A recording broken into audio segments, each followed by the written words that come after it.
everybody. Welcome back to This Podcast Takes Tokens. We're back. We're back. Yeah. Last week we did a nice fun episode. We talked about 6 of our favorite scary movie games. Scary games, sorry, not movies. Scary games. And had a little fun with that. That was kind of our intro into Halloween. Halloween season, if you will. And we're gonna continue that train and do a few movies. Today's movie in particular. But before I get to that, I left you with a Retro Ramble question at the end of last week, like we do every week, where I asked you, what was the first scary movie you remember seeing? You were probably way too young, so how old were you? It was definitely inappropriate. What was it? And no doubt some degenerate friend or relative dragged you to it. So who was it? I'll let you go first. Well, okay. I was probably 10, I think, and I didn't get drugged to it, but it was on HBO at my mom's house. HBO. And it wasn't my mom, it was my stepdad at the time. The Exorcist was on HBO.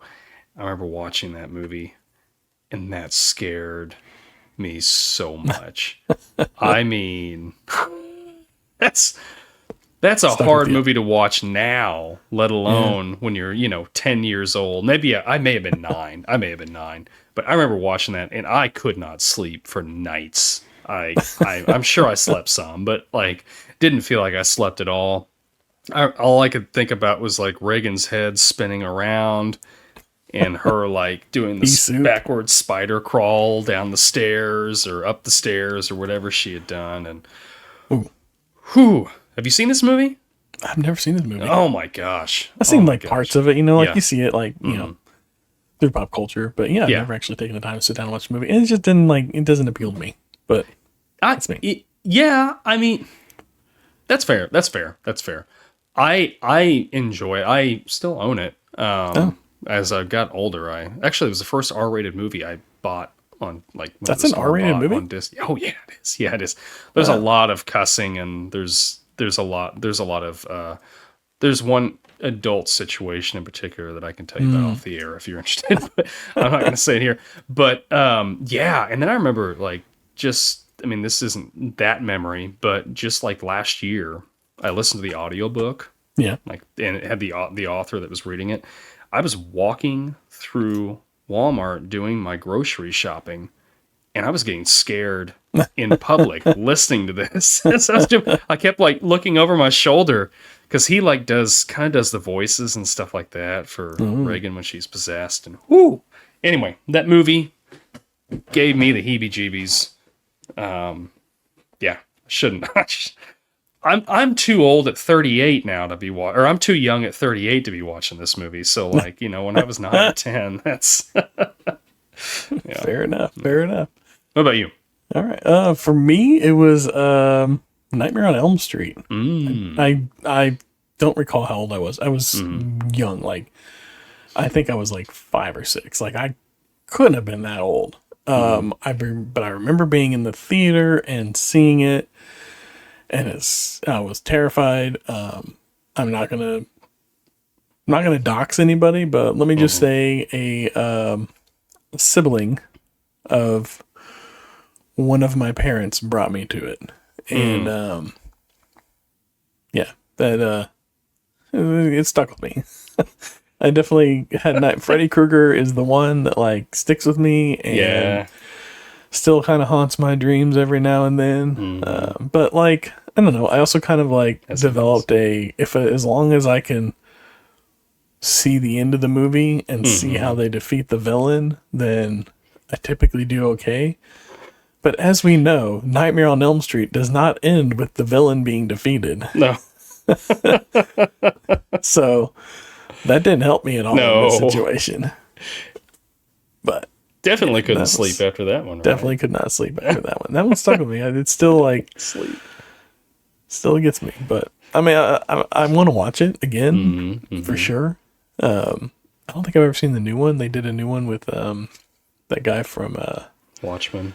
I can't remember what his name is. Yeah. Oh, sticks in. It's right on the tip of my tongue. I don't remember his name. I'm not gonna look it up. Early something. Oh, I'm gonna let it go. I can't let it go. But anyways, that was my first experience. Yeah. What was your first experience? Let us know your first experience with a horror movie. How old you were? What it was? Tell us the story. Put it in the comments. Yeah. Send us an email.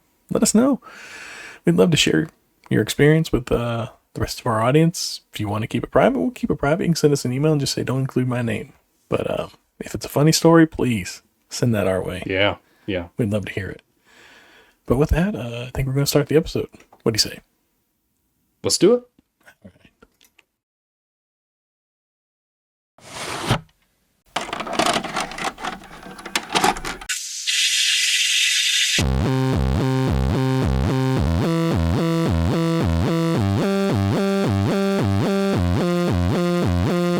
Your local video store card. A comic book in your back pocket. Games with no tutorials. Music you had to discover. And drinking water straight from the hose. These are the things us millennials remember fondly. We are the Jennings brothers. Join us after the streetlights come on as we race our bikes from the top of the hill right down memory lane. Exchange those quarters because this podcast takes tokens.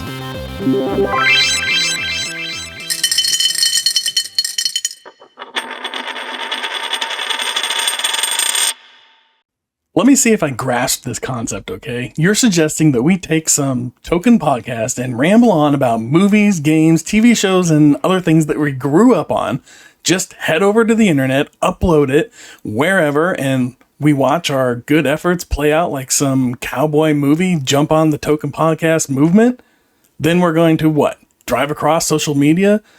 Through the welcome committee of a few 100,000 dead-eyed trolls, all so we can sail off into the sunset on This Podcast Takes Tokens? Yeah. Okay, I'm in. All right, and welcome back to This Podcast Takes Tokens. We are starting this episode talking about the 2004 horror zombie movie, Dawn of the Dead. Dawn of the Dead. Dawn of the Dead. I didn't watch many zombie movies before this one. I don't recall really ever seeing, other than like maybe clips late night of like the original Romero's. Other than that, I never really watched zombie movies until this one. This one I saw in theaters. Thoroughly enjoyed it. It was a fun, fantastic movie. And bought it and watched it a few more times. But yeah, I've enjoyed this movie. How about you? What was the first time you saw this movie? It was, I don't remember if it was in theaters or not. So there was a time period there where I was really, really into zombie movies. My cousin Jack had, he was big into them, and he had got me into them. And before this, I had seen like Night of the Living Dead. I owned Dawn of the Dead and Day of the Dead on VHS. And so like I'd seen all those, but when this came out, I don't remember actually seeing it in the theater, but I think I rented it. Oh, okay. And watched it. And I remember really enjoying it when I watched it. I think now I still like the original a little bit better. Yeah. It was still a fun watch. It was still a fun watch. So yeah. You know, thinking about it now, actually, 28 Days Later came out a couple years before this. That one I watched and enjoyed. 28 Days Later was really good. Yeah, I went to the theater with our cousin Jack and watched that one. Yeah, it was really good. Yeah, so I guess this was kind of like in that era that really I started watching zombie movies. I should clarify, maybe not specifically with this one, but around this time. And this was one of those ones that, they were really good about it. They came out with a lot of good ones around this time. Yeah, they did. It was a zombie renaissance. The undead renaissance, it was, if you will. Yeah. And it kind of went for a couple years. Yeah. Because then we had like Shaun of the Dead, and then there was I think Warm Bodies came out a couple years after that. And I don't know. And then they had when did Walking Dead, that iZombie series. I don't remember when that was a Vertigo comic at first, but then they had I think maybe that was a couple years after I think Walking Dead started, because Walking Dead was like 2006, something like that. Something like that. Yeah. 2007 maybe. Yeah. But yeah, this really fell right in the middle of that whole And I think it was because of the popularity that had been growing again, like the resurgence of it, that had allowed them to remake. And special effects were looking good at this time. Like you could do a really good undead person for sure. Look great. But all right, let's run down some numbers. Yeah. 2004, Dawn of the Dead. Box office budget. Or not box office. Sorry. Production budget. $26 million estimated. Wow. $26 million. That's not a lot. Wow. I would have expected a little bit more, but that's not bad. I'm curious, real quick. Yeah. Dawn of the Dead. Oh, the original one? Budget. The original budget was probably a few thousand, I would think. For the Dawn of the Dead, I think it got more because Night of the Living Dead ended up doing so well, but it was still like $500,000 budget. Yeah. Compared to what you say, 26 million on this one. 26 million, yeah. But this is like 25 years later. Sure, and that's what I'm saying. Like I think it's this. They're like, hey, let's throw some money at this and make it big spectacle. Yeah. All right. So with that information in your head, what do you think opening weekend looked like for this movie? Opening weekend. So I think it probably did pretty decent because the original is such a classic. I'm going to say it made 12 million opening weekend. 12 million opening weekend. March 21st, 2004. This movie opens to $26.7 million. Wow. That's awesome. Yeah. Made it back. Opening weekend. That's crazy. Yeah. Worldwide gross total, what do you think? If it made 26 opening, I'm probably going to be way off. 80 million. 80 million? Well, close. 102. 102 million. Yeah. Okay. This did spin off a couple sequels, didn't it? Like, I think we had sequels for this, right? Did we? I thought there was. Wasn't the Land of the Dead a sequel to this? I don't know. I never watched it. Let me see. Well, what's the one that had Dennis Hopper in it? I watched whatever that one was. That one was pretty rough. So there is no official sequels. However, Zack Snyder did do, I haven't watched this yet. I've got it on my Netflix queue. Army of the Dead, I guess, is maybe like a spiritual successor to that. I haven't watched that either. That looked good, though. Yeah, it is a spiritual successor. Yep. Speaking of Zack Snyder, this is his directorial debut. And James Gunn wrote it. That's right. Crazy to me. That's crazy. Yeah. To see like the two Superman directors all the way back here, tied together before Superman even. Before DC and all that. That's crazy to think. Yeah. But yeah. All right. Popcorn meter.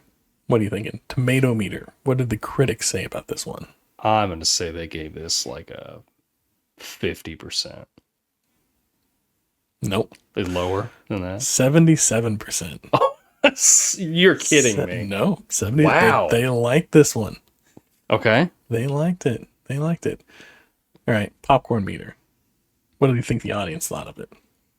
70%.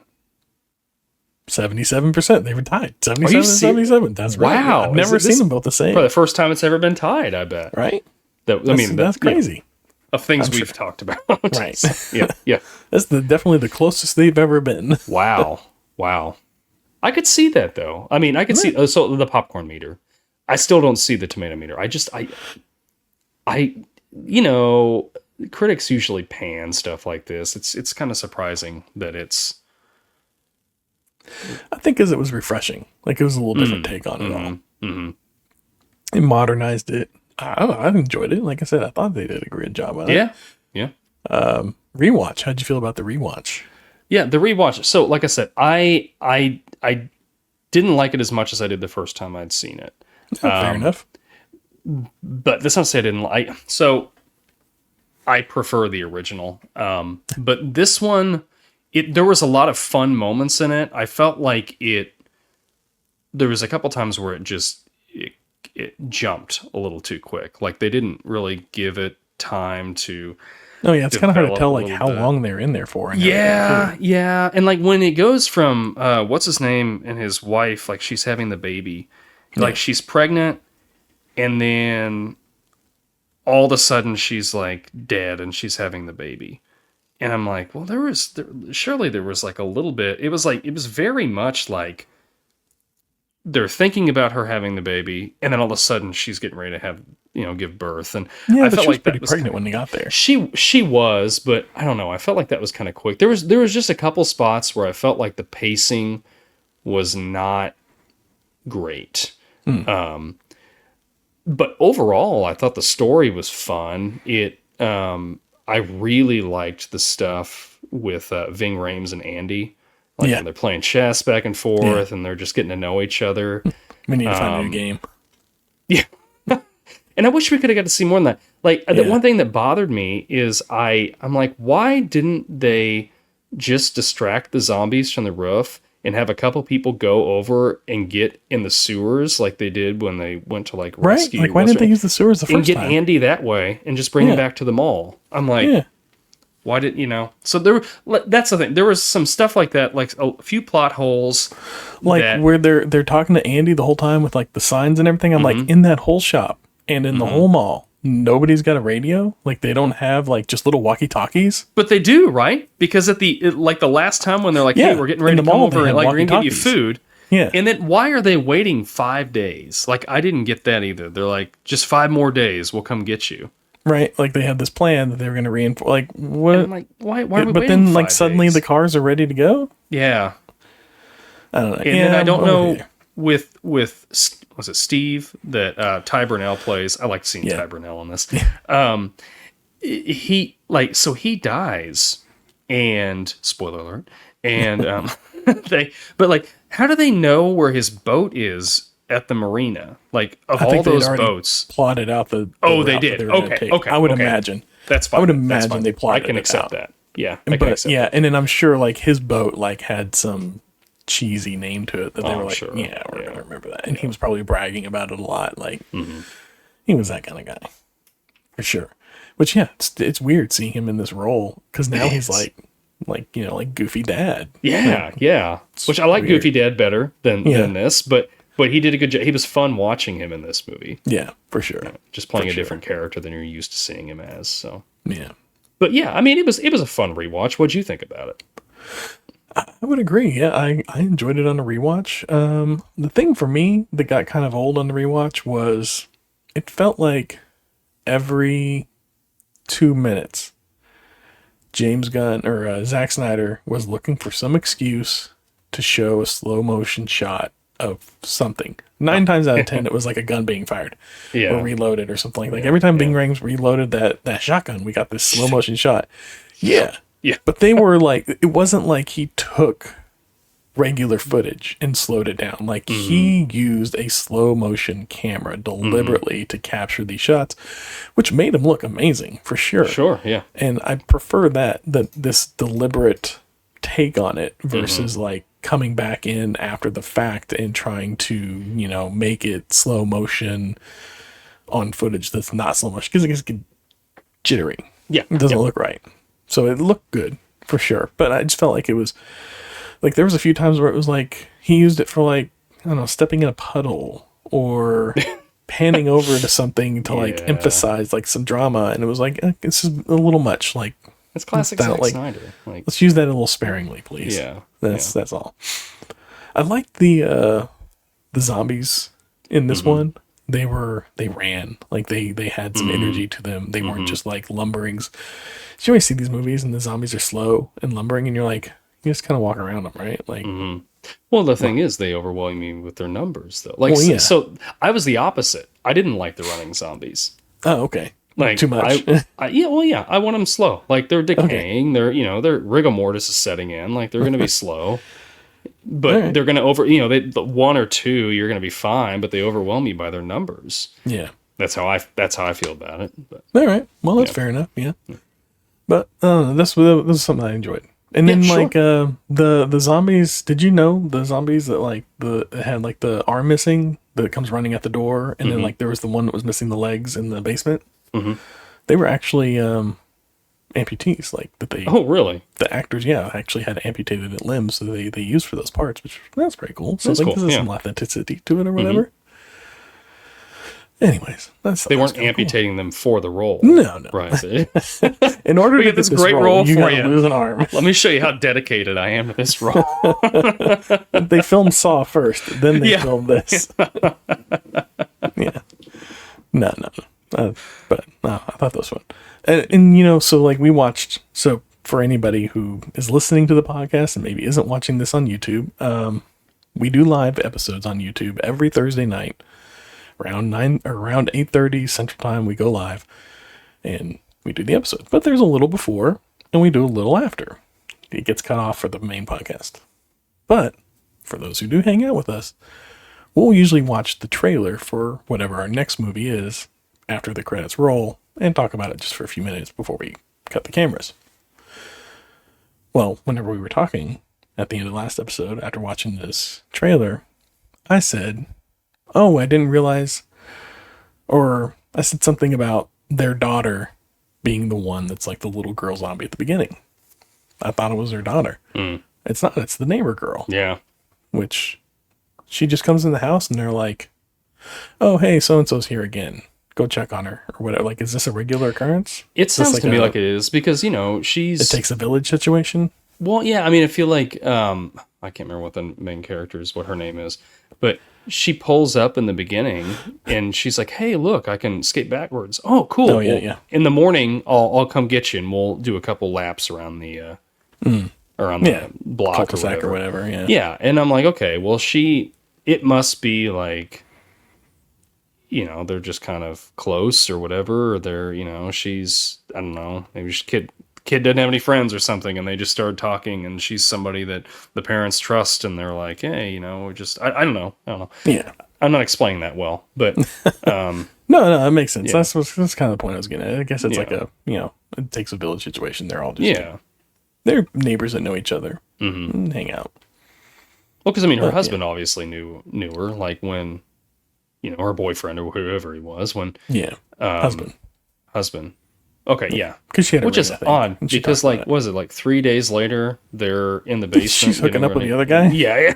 Well, her husband died, so it's like, that's fine. Yeah, that's fine. But I'm like, man, you really got over that real quick, right? I guess it's like the end of the world, whatever. The world's on fire. I mean, the next morning she wakes up and her husband tries to kill her as a zombie. Yeah, and then she runs out and the neighborhood is literally on fire around her, and it's just like, which was like a fantastic scene of just utter chaos of her driving through the neighborhood. Holy Lord, that was just like, that set the tone.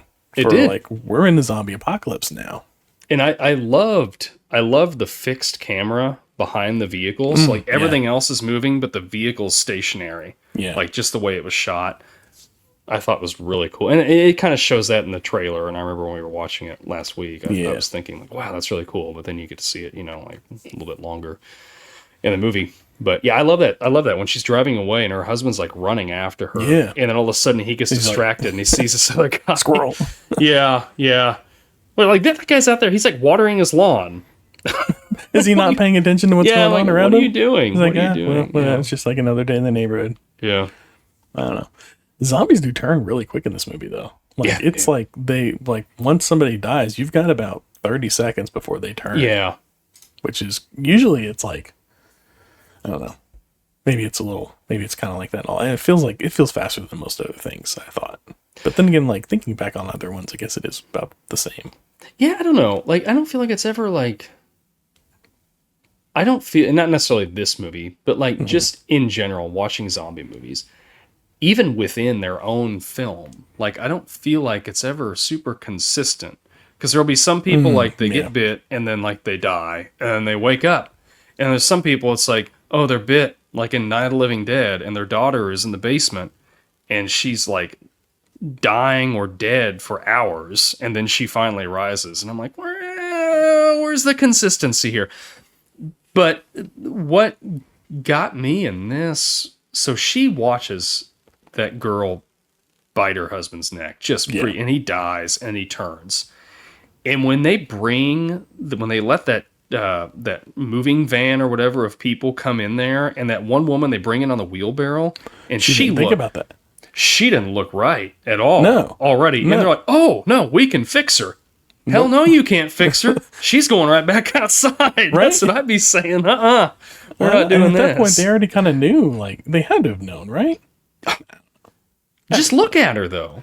Yeah. I mean, definitely like, keep an eye. I mean, like, there was the guy that was with them, with his daughter. Yeah. Wasn't that right? Was that before or after the woman? That was after her. Like, the old lady had died, and then she came back, and then they had found that she had gotten bit. Oh, so that's when they started putting the puzzle pieces. Yeah, That's right. Okay, so maybe they didn't, but still, yeah. Like, let's quarantine some folks. Yeah, like his death was fine. Like, I was fine with that. Like, he knew what was coming, and he's like. He says goodbye to his daughter, and then they took care of him in a nice way. Like, okay, they waited till he turned. Yeah, as soon as I turn, but yeah, hers. I mean, she looked like she was already, 6 feet under when they wheeled her in. Yeah, I'm like, she was not doing good, and then she just jumped up and ran at him. Yeah. Which she's not one that you're going to be able to take on physically and like hold back like all the others. For sure. That's the one that would scare me. The larger folks coming at me. Yeah. But great use of music as well. Like limited, very limited, but like you got that Johnny Cash. Man Comes Around. Right at the beginning. That's like one of my favorite songs of his. Yeah. And then just laying it behind just all that footage. Yeah. And you're kind of telling the story of what's going on. Yeah. And you're building that backstory up a bit over the credits. Yeah, that was really good. And then the that like what was it, like a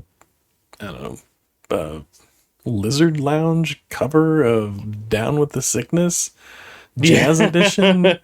Yeah. With the I don't know, what was it, the mosh pitting zombies? That was good. I enjoyed that. That was a lot of fun. I can't remember what that guy's name is. He has like a couple albums of just doing different songs like that. Oh, really? Like, I think he's covering them like that? He's like he's did like Master of Puppets or something like that. And that's crazy. Yeah.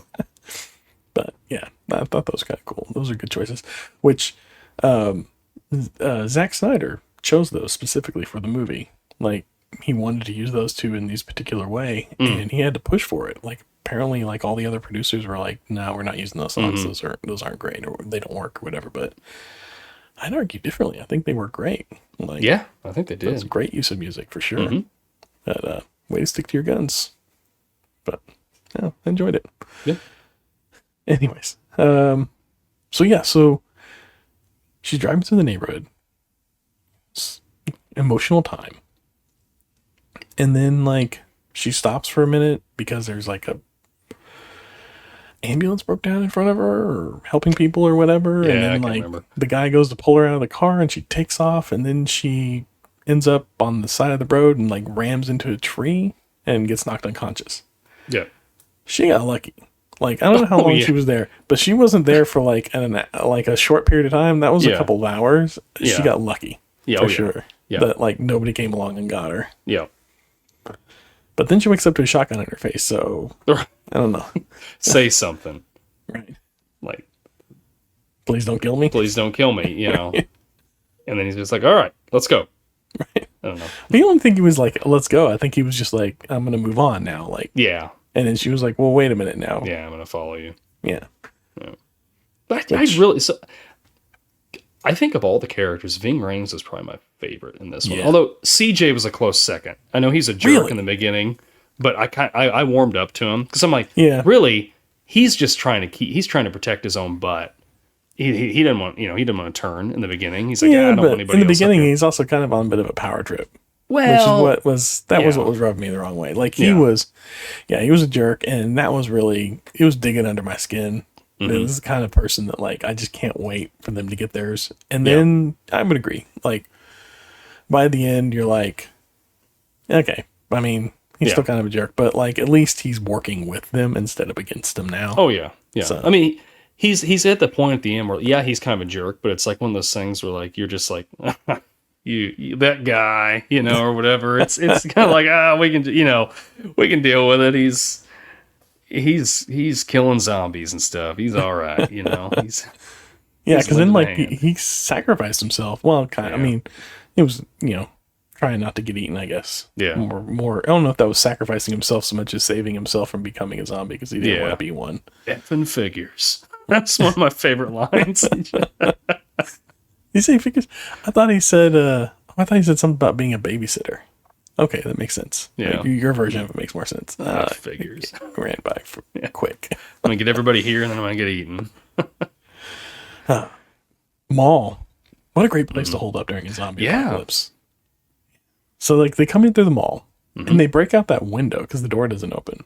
She still doesn't have shoes on. And she's out there, John McClane in it, walking across this broken glass like it's nothing. Yeah, no. Why did they have to break that whole window out? I don't know. Like, I don't know. How Maybe I guess have the a toilet doors were flying locked across and even there? they couldn't. Yeah. Yeah. But you would Yeah, think because he there'd looked be- at like that crowbar and I thought, oh, he's just going to break out the door. No. Totally through the window. Yeah. the crowbar, right? Yeah. He exchanges the crowbar for a flimsy croquet mallet. Croquet mallet. Yeah. Which ended up working out in his favor because he It worked. Yeah. stabbed with it, But I'm not trading a croquet mallet or a or crowbar, a crowbar for a mallet. croquet Yeah. mallet. An Steel iron trumps crowbar. Yeah. Yeah. Absolutely. Mm-hmm. Well, what do you think? What's your best theory for? Let's just keep it to this movie. Okay. The existence of zombies in this movie. You thinking Wrath of God, human-made biohazard, a virus, or something else? I like the idea. They had a couple. The Reverend that's on TV that's talking. He played the main character in the original. Okay. I can't remember what his name is, but I liked his explanation, and they use it in Dawn of the Dead, Night of the Living Dead, Day of the Dead, like all that. When there's no more room in hell, the dead will walk the earth. Yeah. So it's just like hell is full. So now this is just what's going to happen. But then some people die without being bitten, and they don't rise back up. They just die. That's true. And then good people die, Yeah, and then they turn into zombies. that's true. Okay. I don't know. I don't know. I just like the line, I guess. Yeah, There's no more I like room in that. hell, Which, I mean, that's kind of the premise of The Walking Dead, isn't it? Nobody dies anymore. No matter how you die, you come back as a zombie. you come back. Yeah. Like everybody's infected at that point. Yeah, yeah. But yeah, with this world, I don't know. I just think it's something supernatural that they can't explain. It's just, it just starts happening. It just is. Yeah. Yeah. Right. In general, across all zombie movies, what's your favorite explanation? Or do you prefer the unknown supernatural? I mean, no, I like probably The Walking Dead would be my favorite. I just like that there's something out there that everybody has it. Yeah. When you die, you're turning. That's all there is to it. Because there's really no coming back from that, right? Yeah, it's just everybody's a ticking time bomb. Yeah. And then they got all these civilizations, and we'll use The Walking Dead for an example. Mm-hmm. They have this type of, I don't know, zombification for lack of a better term, where if you die, period, no matter how, you come back as a zombie. But they have all these little civilizations, right? Mm-hmm. And older folks, sorry, you're kind of close to the end of the rope there. Yep. I'm not saying we got to put you out of pasture or anything like that, but they just kind of I would think there would be some sort of we're going to lock you in at night. So if you pass in your sleep, it's contained type of situation, but there doesn't seem to be any concern for people dying of old age or sickness or anything like that. If anybody's sick in a hospital bed, they're not I don't know. Yeah. Maybe I'm just too pragmatic, but Yeah. I would be coordinating off people. Yeah. Personally. But No, I agree. I thought that when I watched the show. I'm like, why is this not when they're in the prison? Why are we not all sleeping with our cells shut? oh yeah. Yeah. Oh, can you imagine you shut your cell? Not that it's locked, but you're shut in there, and then there's just a horde of zombies. Oh yeah, that would suck. What do you do? Yeah, You got nowhere to just go. open the cell, right? I guess. And you're just this is where I'm at now. Yeah. But I don't know. Yeah, I like that too. That's probably my favorite. Is the nobody else is dying. Mm-hmm. But whenever you die, you become undead or whatever. Yeah. Undead or zombie? What's the better phrasing? Well, I'm going to say zombie because they don't want to say it in most of these movies. They never want to say it. No. It's like, well, it's like, what is it? Or Shaun of the Dead. Or like, they start saying, the Z word. Don't say the Z word. Yeah. Yeah. I like that. Yeah. I like zombie. Zombie's got a nice, like, you know what it is. Mm-hmm. I also like undead. Like, I just like I don't know, poetic nature of the phrase undead. Undead. Like, they're not dead. They're undead. Yeah. But zombie is definitely more, like, to the point. Yeah. And you know what you're talking about. Like, mummy. You know what you're talking about. I guess undead could be a mummy. Sure. I mean, you can use undead for, like, a vampire. That's true. They're That's dead. true. Yeah, but undead has dead. a very wide range of usage for sure. Yeah, zombie it is. Yeah. All right. So, what are the best rules for if we're talking a non-undead situation? Well, no. Let's go back to a non. I guess that'd be undead. No, a non-viral. A people don't die anymore situation. What we've been talking about. We'll call it the Walking Dead rule. Mm-hmm. Does that end at humans? Or do we have, like, pets in that equation as well? No. Humans. That'd be it's got to end at humans, right? All right.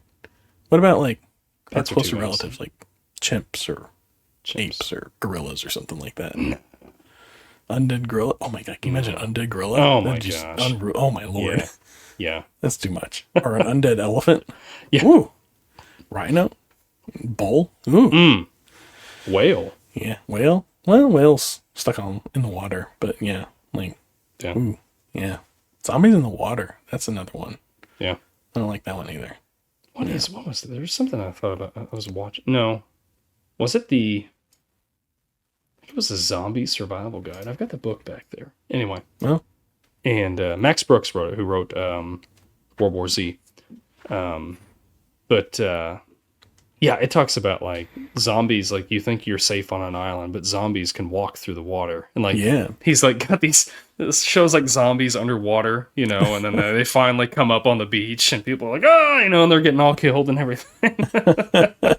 I always wondered about that. Like, I think that depends on your rules of zombie, because, like, sure, they can walk through the water. They don't have to breathe, but, like, they can't see where they're going. Yeah. They typically, respond to sound as far as, like, reacting to things. They would have no reason to go in the water, walk across the bottom, and then come out on the island. And they would have no way of knowing, especially, like, with currents knocking them off. Oh, yeah. Yeah. But, like, randomly, sure. They might walk up on the beach, but I don't think they're gonna, like, horde. They're not gonna, like, you're not gonna end up with, like, a flood of zombies, but definitely like a few strays. I'm sure. And the marine life, you'd think, would just be eating on them as they're. That's true. As they're swimming through, you know. That's true. Like, so I don't know. Look like Pirates of the Caribbean or something out there. Yeah. Yeah. That's the one that's got to go on the list. But, anyways, so yeah, we talked about zombie rules. Good zombie rules. All right, so. Back to a friend who came in bitten, said goodbye to his daughter. They had to dispatch of him. So you got the hard choice now. You know somebody's infected. Do you take them out right away, or do you wait until they turn, or do you leave that choice to them? I think I'd leave the choice to them. I wouldn't want somebody to just sit there and, like, suffer while they're turning, you know, like if they've got, like, their innards spilled out, you know, or whatever, like, mercy kill. Yeah, but they're bitten. I don't know. I guess I'd just leave it up to them. But I say that, I don't know. Would you feel like a killer if you killed them before they turned? But then, especially if they're fast, you have to, like, be really on your game. Like, when they die, and you go, are you dead? Are you dead? Like, are you... Okay, and then shoot him.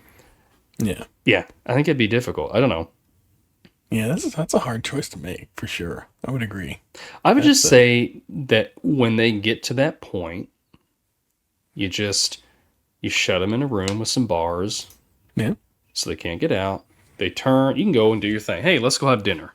You know, whatever. Right. Come back. Oh, you hear them. You're eating your pot roast or something, and you hear Carl. I'm like, time to go take care Carl of Carl. turned. All right, let's finish this meal. Go take care of Carl. You could be really efficient about it, and before they pass, just be like, all right, we'll set you up with a backhoe. You go out there and you dig your 6 feet, climb on down. That's right. You turn, and then we'll, drop one in the dome. Yeah. You fall down, we bury you. Bury you right then and there. Yeah. Yeah, it's efficient. I like it. Dig your own grave. We go Shaun of the Dead style and just put him on shopping cart duty. Right. Just sitting out in the shed with you playing video games. Yeah. Try to bite you, Carl. Stop. I like that. Yeah. All right. So, zombie apocalypse. Mm-hmm. You're in the mall. Is everything up for grabs, or are you still respectful of? It's not mine anymore. At that point, like if I look out, if I'm on the roof and I look out, and there is half the population of the city out in the parking lot, there are no more. Nobody owns any of this stuff. You only own what you can carry. This is. I mean, I'm not going to sit there and loot, but I'm going to use it. I'm going to use what I can that's at my disposal. What are they going to do if all of a sudden everything gets turned around? The authorities come in. All right, what were you doing? For you. I was trying to survive. Right. Like, hey, I'm not over here stealing a PlayStation. Like, although it'd be a good time to collect. Yeah. Well, if you're in a mall, you just plug it in. I'm still in the store. That's true. I'm just testing it out. Testing it out, sir. But malls never end up being safe, right? Like, I remember The Last of Us. Like, they're in the mall, and too many points of entry. Yeah, there's too many. That's not like, and I know, like, in the sounds original, like a good idea. It does sound like a good idea. You've got everything at your disposal, but there's too many points of entry. Mm-hmm. And I know in the original, like, Romero used the mall. The whole movie was like a satire on consumerism. You're dead. You're still going to go to the mall. Like, what are you going to do? But there's just too many. And I don't know how the zombies didn't, like, break through the glass in the front. Like, if that were me, I'd be covering that up so they can't see in. Right. They won't be enticed. Yeah, and maybe they did. I guess we never see that again, so I don't know if maybe they did or not. It's pretty dark in there throughout the whole thing. But I don't know. There's too many places to cover. Right. I wouldn't want to be in some place like that. I would get what I needed and get out. That's a good question. So where would you hold up? Zombie apocalypse? Where are you holding up at? I'm gonna go out the country. Oh yeah. Like, now I know you look at, like, Walking Dead, and they end up being hordes of them that are migrating or whatever, but I don't know. I think you want to go to some place where there are as few people as possible. Yeah. Now, ideally, I suppose you would do what they do at the end of this movie, and you try to find an island. But, that didn't work out for them. Well, not 4 of them it did. Yeah. Did you watch through the credits? No. What happens at the end of the credits? You can watch through the credits. Yeah, like the credits are rolling, and like it keeps like showing, like the guy finds the video camera, and he's like, they're like, "What are you doing?" And he's like, "Oh, I found this video camera. It's what's his name's?" And then it starts like intersplicing like footage of Ty Burrell from like before, like hanging out, like being a playboy, and them on the boat as things are progressing, like. They're out on the water, and they come across another like little lifeboat just kind of floating there, and they pull up to it, and they look on it, and there's nothing in there but like an ice chest, and they open the ice chest, and there's just a head biting. Ah, okay. And so they like push it away, and then like the engine catches fire, and they put it out at one point. They run out of gas at one point. They're just kind of like drifting along, and finally they come across, which I'm like, they're in Michigan or something like that, right? Yeah. Yeah, they're out on one of the Great Lakes. Wisconsin, But I don't understand why they're out. Like, it makes it sound like they're floating around for days. Yeah. Trying to find, like, they're running out of water and food and all this other stuff. And it's like, well, I mean, like, it's a lake. You can find a place in a day, right? Yeah, yeah. Maybe they explored other islands. It didn't really go into it. But anyway, so they pull up at the end. They're out of gas, and they drift up to the dock. And, they're like, oh, this might be it. And they get off the boat, and they're starting to like walk up to the thing. and then suddenly hear a bunch of rustling, and they're like, "There's more of them! There's more of them!" And then like just like hundreds of zombies come pouring out of the tree line, and they start firing, and then suddenly they're overwhelmed, and it's just like the camera falls, and you just see zombies trampling by. It's like they didn't make it. Nobody made it. Nobody survives this movie. Well, okay, I like my ending better, where I didn't watch that, and they they go away into the sunset. Does the dog survive though? Well, so at the very end, they pull up to the island, and the dog runs off. He's barking, and he runs off into the trees. Okay, and that's when all the zombies come out. Okay. So I don't think you see the dog again. Like, they don't go after the dog, so yeah, like I guess he survived. I don't know what he fed off of. Zombie flesh? Could he eat zombie flesh and be okay? Why not? Oh, sure. Why not? Okay. Well, with that in mind, yeah, my original thought, you're just gonna go somewhere out in the world. Honestly, I'm gonna if I have access to get anywhere, I live in a small town, pretty easy to get out of here. I'm gonna go to like Montana or Wyoming where there is nobody, and I'm gonna find a cabin out in the middle of nowhere. And I'm going to homestead out there, and that's going to be my existence. That's the way to go for sure. But I would want to be within like a 2-hour drive of a decent enough sized city that I could go into like a Home Depot and get supplies to like build stuff. Cause I don't want to like have to fall a tree, mill it into, whatever lumber I need and all that stuff. I want to be able to go into town. And, get some supplies occasionally as I need them. Things that, like, I just can't, like, nail screws. Things that I can't, like, make or whatever. Seeds, all that stuff. But, yeah, I'm with you. Out in the middle of nowhere. Removed from everything. I would set up some solar panels. Get yourself a well going. Do all that kind of stuff. Go read a library on, like, survival techniques and stuff. Yeah. Get a bunch of books. But, yeah. Yes. I'm with you. I get you. Make your way up to Alaska. Like, that's really where there's nobody at. Like, way up north in Alaska. Cold, though.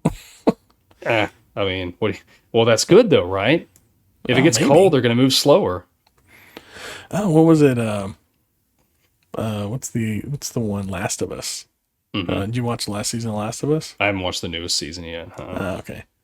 Yeah, they're in the winter up in Montana or whatever. Thoroughly cold. Does not phase the zombies. Doesn't phase. Okay. But I mean, it's whatever world you're in, I suppose. It does in The Walking Dead, right? They're slower in The Walking Dead. They're slower in The Walking Dead until they thaw out, and then they get all gooey again. Yeah. That's just crazy. Man, I can't believe like how many zombies keep coming in that movie, in that show. They just keep coming. They do. There's like, how many people are on the earth? Right. That's true. So that's true. Yeah. All right. So did you ever, like, in your young adult life, watching zombie movies and stuff like that, did you ever like kind of fantasize about being in a zombie apocalypse? Well, I think we all do. You're a hero of your own story and all that. Oh, sure. Yeah. I definitely don't think it's going to go the way I want it to go. And now with kids, I definitely don't want something like that. Oh, no. I can't imagine trying to handle that with children. Yeah. No, sir. And then, like, you think about it whenever you're younger, and you're like, like, you just have all these, like, I don't know how to describe it, but, these ideas of, I'm just going to, like, collect my things, get in my car, and drive off into the sunset, or go and find a farm, or, somebody else probably is already on that farm. Yeah. And they're either protecting it, or they're not friendly. Yeah. One way or the other. Yeah. And you're going to have to deal with that. I don't like that. The whole, like, this is the thing that I don't like. I feel like I can deal with the zombies okay. Yeah. It's what the zombies, what their end game is. Yeah. They just want to eat you. Yeah. Like, it's the other people. Yeah. The lying, the, backstabbing and all that stuff. Ooh, that's the part that, like, which I feel like shows like The Walking Dead really, like, that's what they got right. Like, they went into that. And all that, like, interpersonal politic stuff or whatever that comes into play for sure. And they kind of do. I mean, they do that with this one too in the beginning when they're like in the elevator and they come up and CJ's there with the other two guys and he's like, "No, you picked the wrong floor. You know, you're in the wrong place. You got to go." And it's definitely all about like who you start with. So if there's like a zombie apocalypse, you gotta your starting team. You got to get a strong starting team. Oh yeah, yeah. Because there's not a lot of trading going on. No. Yeah, you don't want the pregnant girl. You know. Although, I mean, that's like that. If you protect her right, that could be, future protection down the line. Well, that's true. Yeah, that's true. You got like Carl in The Walking Dead. So yeah. But I don't know. So she got scratched. Like she didn't even really get bit. She just got scratched, and she was infected. So it's just like a blood to blood transfer. It seems like in this. So I thought he said something about her getting bit, but I looked at it. No, it's you see it, and I'm like, that's not. And you see it bite. happen, and it's just like it scratches across her hand. Yeah. But I mean, like some zombie films, that's all it takes. Like even with The Walking Dead, that's all it took was like a scratch. Look at me talking about The Walking Dead like that's the Bible on zombie movies or something. Might as well be, right? Might as well be, right? It is now. Yeah. But like she just gets the scratch and then slowly, very slowly, over like probably a week or two, dies. And then gives birth to possibly the most terrifying zombie, the baby zombie. Ooh, that one. I don't like that one. Like, who's taking out the baby? Like, one of them ended up shooting the baby, right? Yeah, she did, I think. Yeah, I think she did. Yeah. I think that's right. Yeah. I don't want that job. I mean, you have to, right? Like, at that point. Like, I guess. Yeah. I don't know. I guess. Like, look, that thing was wanting to eat her, although it has no teeth. It has no teeth. So what? Well, some kids are born with teeth. That's true. And, but I don't know. I think I might have just like put it in a dog crate and thrown it to the zombies before I killed it, which is just the same. You take care of this. Yeah. This is yours now. Some mama zombie's like, okay. Yeah. So there was this book that I read, 15, honestly, probably 20 years ago, called The Rising. And it was a zombie book. And it was when I was on my big zombie hype or whatever. And the beginning of that book, the main character that you're following, the protagonist, so the zombies in this, they can talk. Like they're zombies, but they want to eat you, but they're still intelligent. And like he's outside, like gathering supplies or something, and then his wife shows up, and she's been turned or whatever, and she's talking to him, and she says, "There's somebody I want to show you. She was pregnant when she died," and like she opens her belly out, and like his child comes out, and it's a zombie, but it's like still attached by the umbilical cord, and it's like crawling its way over to him and everything. It is a wild book. But rewatching this, because like I had read that after I hadn't seen this probably since I'd read that book. So maybe it's 2006 when I read it. I don't know. Yeah. But like that scene to me was very reminiscent of that part of the book. Like, oh, that's interesting. Yeah. It's crazy. Yeah, so I was just gonna ask, like, she gets scratched. Mm-hmm. In this I wonder if in this one, this is one of the things I liked about Walking Dead again. Mm-hmm. Like somebody gets bit on the arm. If they amputate that arm fast enough, they're saved. Like the farmer guy, like they took off his leg. Herschel. That was like the first Herschel. Yeah, that was the first one. They took off his leg and he was fine. Like he lived on for a couple more years, I think, right? Mm-hmm. I wonder if that's the case in all zombies, or is it just like, is that like a special, is that the first time it's the only time I've ever seen something like that.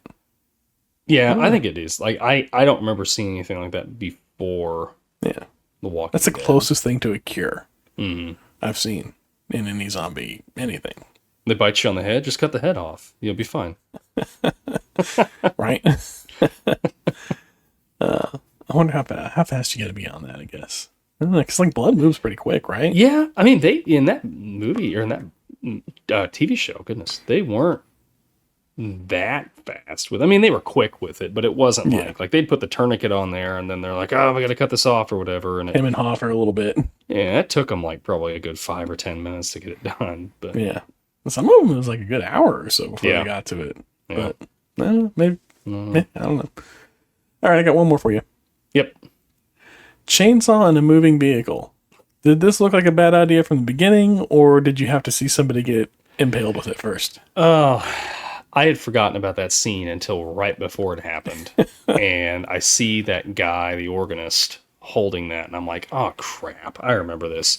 And I felt bad for that girl because I'm like, she just standing there. Like, she isn't doing anything. Well, Chainsaw just rips through, which I guess may be better than being devoured by a horde of zombies and ripped apart. I don't know. true.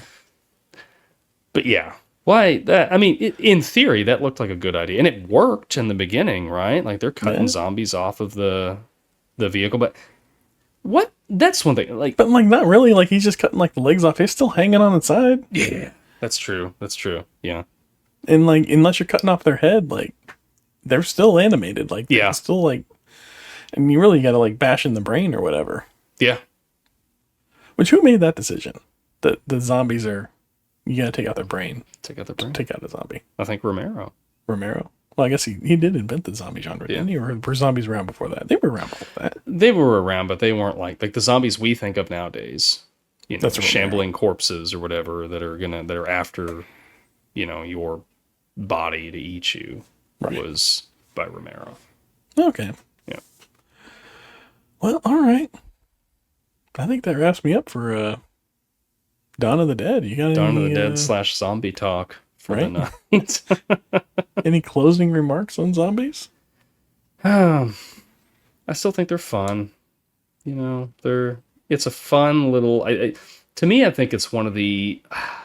I don't want to say it's the most terrifying monster, but definitely if I am put in a situation where I have to fight or I have to deal with some sort of a monster. Mm-hmm. I don't want the zombies because it's not just one or two you're dealing with. It is hordes and hordes and hordes. And like I said, that's what gets you. It's the numbers. You can shoot them in the head. They're you ants. can bash them in the head. You can do whatever. But when you've got 100 of them around you, you can't do it. Like, what are you going to do? I'd take a good old vampire over that, right? You just got one. Yeah.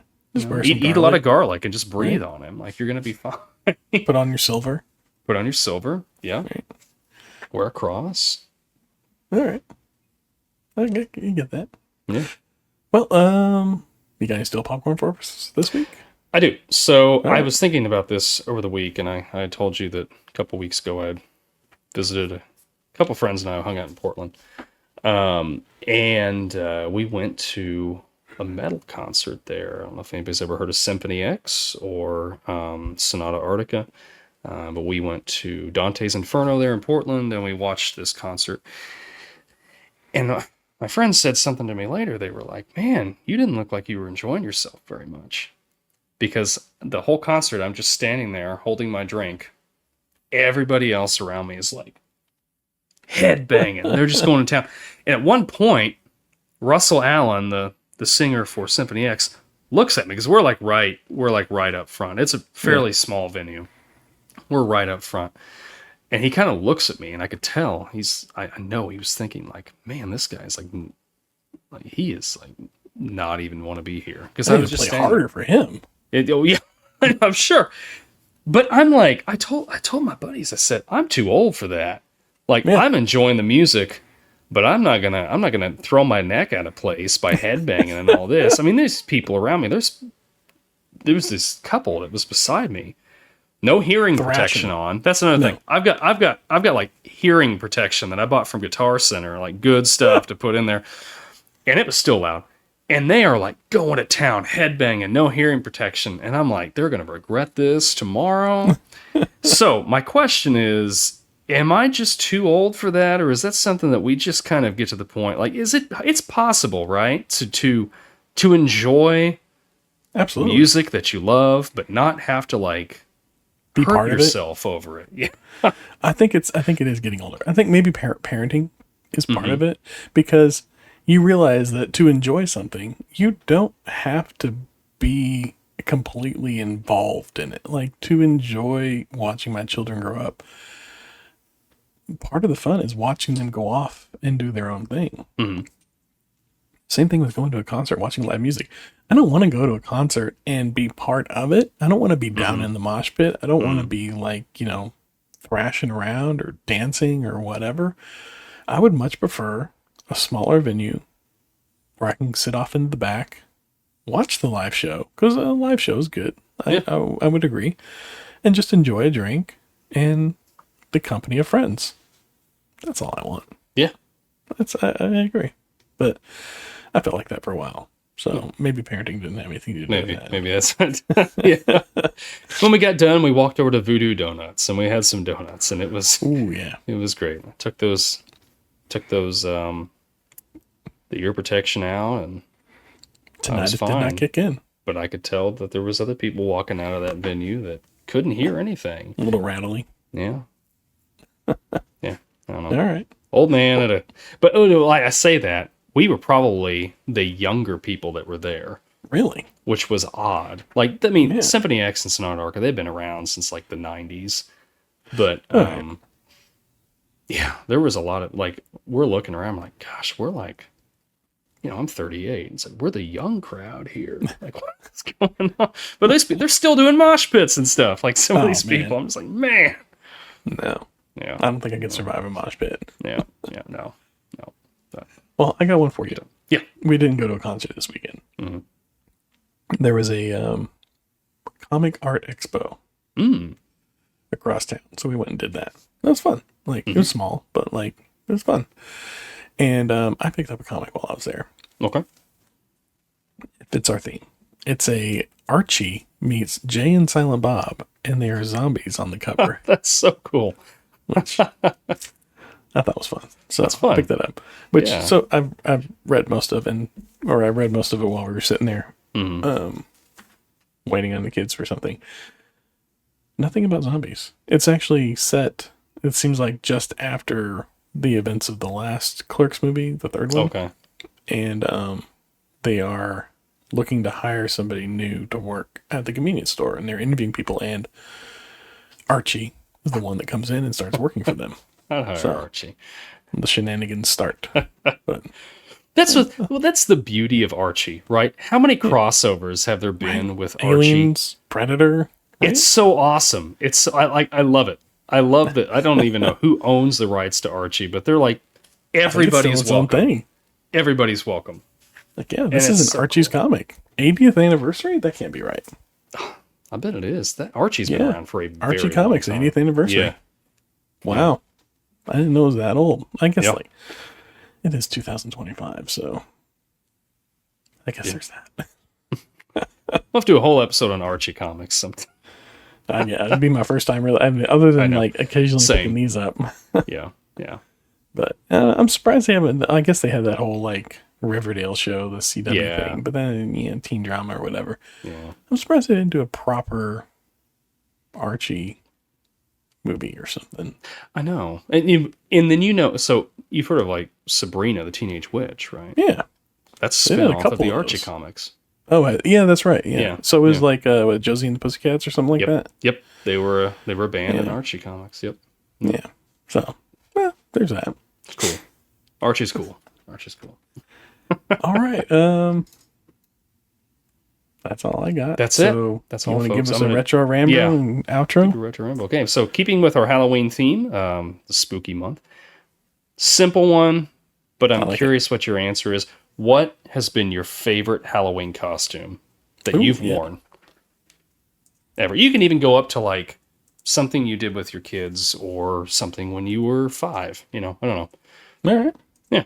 I'd just be interested to hear what you have to say on that. So I like it. Yeah. That's a good one. It keeps with the theme. I like it. Yeah. All right. Well, we've reached the checkpoint, my friends, and we appreciate each and every one of you being here. Thanks for listening. Thanks for watching. Share this with your friends, share it with your enemies, and I guarantee you, as soon as you share it with your enemy, they're going to become your friend. And, we're all about friendship here at this podcast. That's right. Until next time, be kind, rewind. Thanks for listening. We will see you next week. See y'all around.